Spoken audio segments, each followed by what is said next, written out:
Hi everyone, I'm back and welcome to my channel. So for today's video, I'm going to share to you the mini update ng The Labrador Diversified Farm. Hashtag Grow Beyond Ordinary. So last month nga, umuwi ako para magbakasyon sa Pilipinas. At heto na ang ilan sa mga halaman namin sa farm.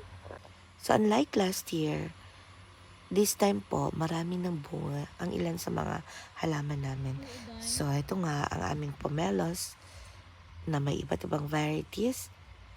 Ayan. Ang dami-dami niya ng bunga. At syempre, ang ilan din sa mga langka variety namin ay nagbigay na rin ng bunga.